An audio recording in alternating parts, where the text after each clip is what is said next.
අරිමස් පන තියෙන වස්තුන් එක දාන්නේ ඉමස් කියලා කිව්වා. අපි දැන් පැටර්න්ස් දෙකක් කතා කරලා මම තුන්වෙනි පැටර්න් එකට ඔන්න හැදුවා. හැබැයි ළමයි මේ චිත්‍ර නම් බලලා මුකුත් කියන්න එපා. මේ විදිහටවත් දැනගත්ත හොඳයි. හරි ඒක නිසා. හරි අපි බලමු පළවෙනි ෆෝම් එකෙන් කොහොමද යන්නේ කියලා නේද? දැන් මම කියලා දුන්නානේ ඊමස් අරිමස් වලට කලින් නාම පදයක් එනවා නම් මොකද වෙන්නේ? ගානිපාතය යෙදෙනවා. ආයෙනම් ස්ථාන නාමයට පස්සේ මොකද වැටෙන්නේ? නීනිපාතය යෙදෙනවා. ආයෙ නාම පදයක් මෙතන තියෙනවා. අපි බලමු ඒකට නෝනිපාතය දාලා තියෙන්නේ ඇයි කියලා නේද? හරි. එතකොට මෙතන බලන්න මේ තියෙන්නේ මොකද්ද? මේසය උඩ පොතක් තියෙනවා. ඔයාලට පේනවා ඇතිනේ මේසයේ උඩ පොතක් තියෙනවා. දැන් මම කියලා දුන්නානේ උඩ කියලා කියන්නේ කොහොමද? උවේ. උවේ කියලා නේ. උඩ කියලා කියන්නේ අපි උවේ කියලා. එහෙනම් මේසයේ උඩ තමයි පොත තියෙන්නේ. දැන් මට මේ වාක්‍ය හදා ගන්න ඕනේ මෙන්න මෙහෙම.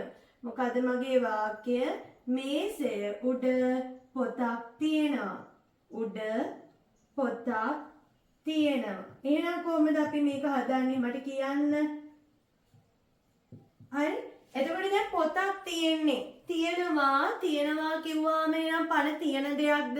පණ නැති දෙයක්ද? තියනවා කිව්වම පණ නැහැ නේද? එහෙනම් මොකද්ද අපි දාන්න ඕනේ මෙතන?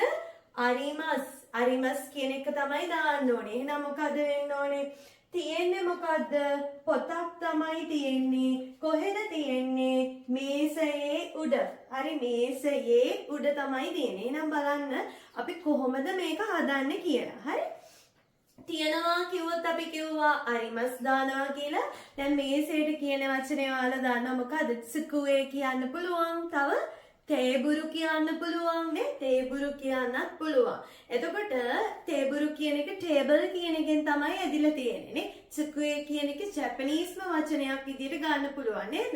හරි එහෙනම් මේසයේ උඩ. එහෙනම් කොහොමද කියන්නේ? මේසයේ උඩ කිව්වම සුකුවේ නෝ. මේසයේ නේද? මේසයට අයිති. හරි? මේසේ මතු පිටනේ තියෙන්නේ. එහෙනම් මේසයට අයිති. එහෙනම් සුකුවේ නෝ උවේ. හරි එහෙනම් උවේනි සුකුවේ නෝ උවේනි හොන්ගා පොතක් තියෙනවා. එහෙනම් හොන්ගා මොකද්ද? අරිමස්. හොන්ගා අරිමස්. තේරුණාද? එහෙනම් මේසයේ උඩ කිව්වම නෝනිපාතේ දැම්මා. එහෙනම් උඩ තමයි තියෙන්නේ. හරි එහෙනම් එතන ස්ථානයේ නිසා නීනිපාතේ දැම්මා.